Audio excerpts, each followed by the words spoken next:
Meghan Markle's dad, who is about to turn 80, says the one birthday call he longs for is from his estranged daughter, but he fears there's no hope of reconciliation. And Thomas Markle told how he'd love to talk to the King of England as he has a lot of empathy for him. They both, he told the Mail on Sunday, battle with ill health and are unable to see their grandchildren Archie and Lilibet.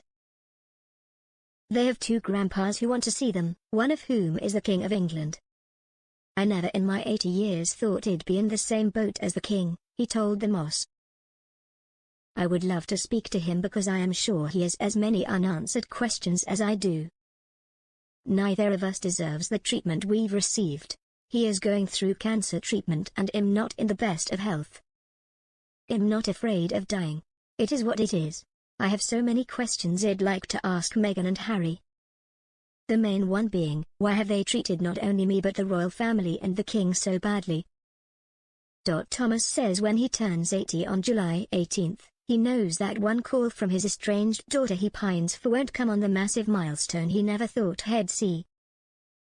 I never expected to make it to 80 because Markle men never do, he said. My father died at 61, he explains, saying he celebrate his birthday with his son Tom Jr. and get a call from his eldest daughter Samantha, as she has multiple sclerosis and is unable to travel. But he adds, I don't expect to hear from Meghan and Harry. I wish we could have worked this situation out. I was always ready and willing to do that. I've never been one for birthdays, but I know the one person I most want to hear from, Meghan, won't be in touch. I would love to meet my grandchildren, but I would be happy with the photograph at this stage.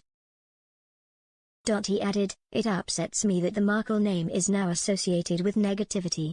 People talk about being Markled when they get dumped for no reason. That saddens me. The pair stopped speaking after Thomas was caught staging paparazzi photos before Meghan and Harry's wedding in 2018 before he was unable to walk her down the aisle after explaining he'd had 2 heart attacks. Meghan opened up about their broken relationship during her bombshell 2021 interview with Oprah Winfrey. I grieve a lot, she said. She added, I mean, I've lost my father. Mr. Markle has never met his grandchildren Archie, 5, and 3-year-old Lilibet, who live 250 miles away with the Sussexes in the Montecito mansion in California.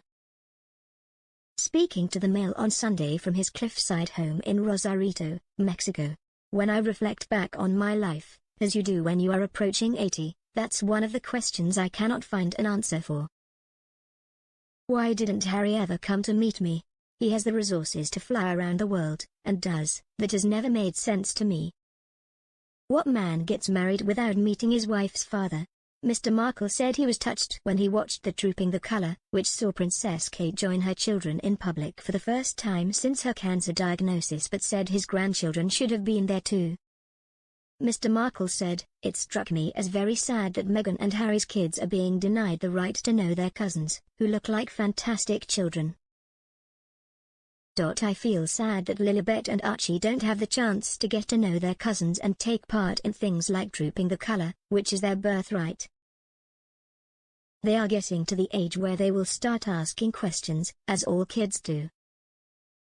At some stage it's inevitable that they will ask their parents why they have cut them off from both sides of the family. An Emmy Award-winning Hollywood lighting director, who worked with some of the biggest stars in Hollywood, like Elizabeth Taylor, Meghan lived with her dad from the age of 11 while her mum started her own business. He reflects, the one thing I never imagined was Meghan turning against me at this point in my life. I thought she would always be there for me. Meghan was mad at me because I posed for some paparazzi pictures before the wedding. I was totally alone and being hounded. A photographer went to my daughter Samantha and convinced her that the pictures would improve my image. It was a mistake and I have apologized for it repeatedly. When you look at what Harry and Meghan have done since, like accusing the royal family of racism, it's far worse than anything I've done. I've had a good life and I am proud of what I've accomplished, but everything has been overshadowed by what has happened in the last 6 years. I don't want pity and I don't want this episode to define my life. I don't want to be a footnote in history,